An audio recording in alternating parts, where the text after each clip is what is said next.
What's up, everybody? Welcome to episode 44 here on the Top 10 Tuesday series. Yeah, episode 44.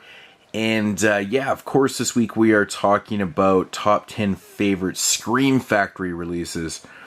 I'm really surprised it was this far down on our list, to be honest, but here it is, episode 44. I know we had a bunch of requests to do this, but I had said that it was coming up soon, and here it is. So, this list right here, I basically made it a little easier on myself. I didn't put any box sets in here or anything like that.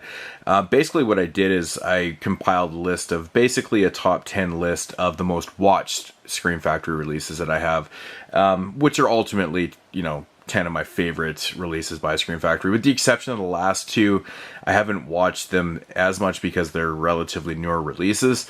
But with that said, I'll explain when I get to them.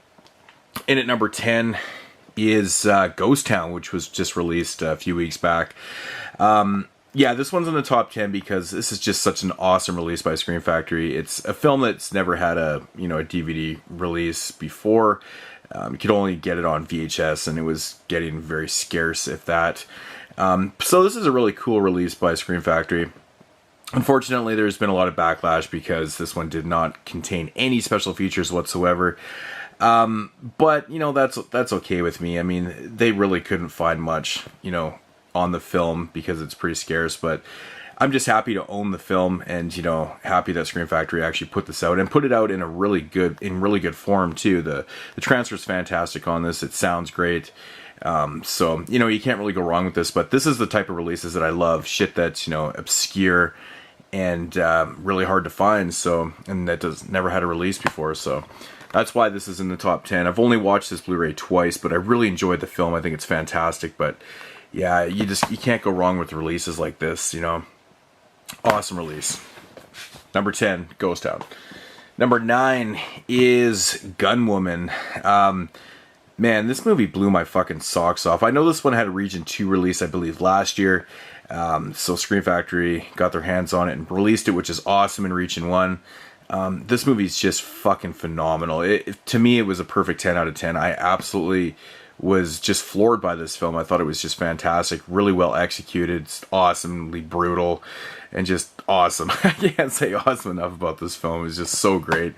I didn't really know a whole lot going into it. I hadn't really heard many people even talk about or bring it up. So, which was kind of a good thing. I kind of went in very, very blind into this film and was just blown away. It's a great revenge story. It's just such an interesting way of doing a revenge film. So, Gunwoman, this is awesome. I've watched this one 2 or 3 times now. It's just fantastic. I love it. In at number 9. And at number 8 is, of course, The Battery. This was a great release. I believe that there was an indie DVD release of this before Scream Factory got their hands on and put out the Blu-ray, in which I never did see. Maybe there isn't one. I don't know. Correct me if I'm wrong. But anyways, the film itself, I love. I think it's just phenomenal. It's, a modern-day classic, in my opinion. This is one I've watched over and over again. I know this one right here, a lot of people have mixed feelings on it too. That's cool. For me, it really did work. Everything about this movie worked. Just, the story between the two characters and their survival story, and, how they're kind of polar opposites. And, this one is really not a zombie film. It's about survival and, their journey. I just think it's fantastic. I love throwing on this film, man. I love the music in it. I like the pace of it too. It's just all around fantastic. I mean, we did a whole podcast. We did a main feature review on The Battery and made the Hall of Fame. So, The Battery in at number 8. Number 7 is, let me see. No, I'm on number 7, right? Yeah, number 7 is The Nest. This was a release that was just fucking fantastic. Also, I believe this one never had a DVD release before also.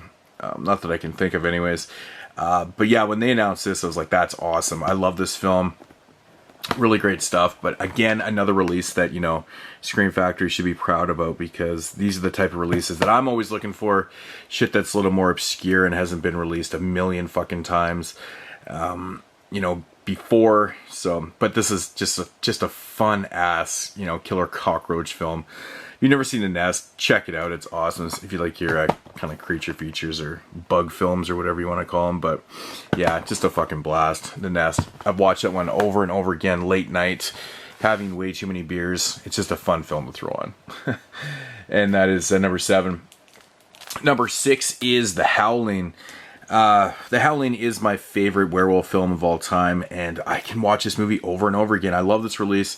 The transfer is fantastic on it. It's got really good features on it. It's just one of those films I just want more. I want more features. I want to know more about it, and it's just all around amazing. But it's in this top 10 because it is a film that I've watched over and over again, and that's what we're getting to with The Nest down on this list. So yeah, The Howling, I can't say enough good things about it. And I was fortunate enough to meet Dee Wallace this year, which is really cool, in which she signed it for me too. Very, very nice lady. She's just amazing. But yeah, The Howling. In at number 6. Number 5 is Stuart Gordon's Dolls. This one makes a list because Dolls is actually my favorite killer doll film of all time. So when I found out Scream Factory was announcing it, I was like, oh, that's fucking awesome. And I love this commissioned artwork. I think the commissioned artwork is just really phenomenal. I'm such a big fan of the original art, though. Of course I have this shirt too. Love it so much. But yeah, Dolls. What can I say about Dolls? It's just an amazing flick. I actually got to meet Stuart Gordon also this year. I didn't get him to sign this one. I got him to sign Reanimator, but I kind of regret actually not bringing this and just get him to sign this too, because I was wearing my Dolls shirt and he actually commented on it. He's like, oh, nice shirt, man. It's kind of cool. But yeah, Dolls, watch this one over and over and over again since I've got it, so that's why it makes the list. In at number 5. Number 4 is Night of the Demons. Again, this is one I've watched over and over and over again. It's one of my favorite movies of all time. Great features on here. I remember I was coming back from Wasteland a couple years back when I met Kevin Tenney, and I was just watching all the features and stuff, and I had such a blast on the aircraft watching all these features. It was just fantastic stuff. But yeah, another film that I could just, watch features on all day. I just love the making of it and stuff. Really good stuff. But yeah, Kevin Tenney, really cool guy. Awesome stuff. Night of the Demons, everybody knows about it. And at number 4, number 3 is Day of the Dead. It's like my 4th favorite film of all time. I've watched this Blu-ray so many fucking times. It's like ridiculous how many times I pop this in late night. Love it. But I love watching the features on this. The new documentary that's on here is just phenomenal. Really, really great stuff. It's awesome. It's got, some information I didn't even know before. But yeah, just lots of features on here. And yeah, I think Scream Factory may have actually outdid Arrow with their comparative releases.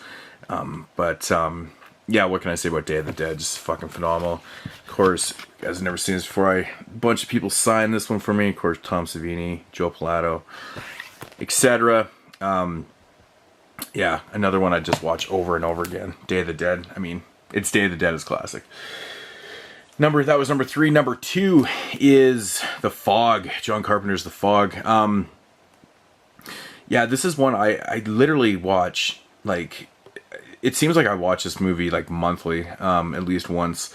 I love The Fog so much. I think it's just such an amazing John Carpenter film. I love the way this movie starts, and it's just one of those films I love to throw on late at night, when I'm tired, and it's just like perfect. It just has that perfect feel to it late at night to watch. And again, this one right here has a shitload of features. It's got a couple different audio commentaries and stuff. Which I actually need to get to. I have not listened to either one of the commentaries on this, which I'm ashamed to say, but I really need to do that. Yeah, what can I say about The Fog? It's just amazing. I love how Tom Atkins actually put an E on Moods there. Moodsy. It's fucking awesome. But yeah, The Fog, number 2. And of course, number 1 is Terror Vision and The Video Dead. I have watched this double feature so many times I can't even count. I love both these films, man. Terror Vision I do prefer over The Video Dead, even though The Video Dead is just amazing fun. But that, there's something about the theme song for TerrorVision that is so catchy. It might even be one of the catchiest theme songs ever to a horror film. But it's just such a fun film. Great transfer. Video Dead, classic shit, man. It's just classic bad, but it's amazing fun.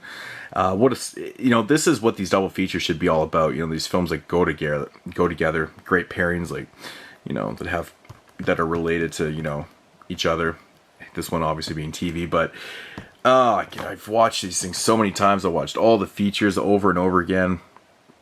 It's just such an amazing release. So I love this shit so much that I actually have the posters. Well, really, really bad glare there, but you can see them up on there. Yeah, TerrorVision, Video Dead, fucking awesome stuff right there. Alrighty, so top 10 again. Ghost Town. Number 10, number 9, Gunwoman. Number 8, The Battery. Number 7, The Nest. Number 6, The Howling. Number 5, Dolls. Number 4, Night of the Demons. Number 3, Day of the Dead. Number 2, The Fog. And of course, number 1, TerrorVision and the Video Dead, rounding out my top 10 favorite Scream Factory releases, or my most watched ones, / I'm sure Ghost Town and Gunwoman will get more watches. I've watched The Battery a bunch of times, but these are the ones that I always seem to go to late at night.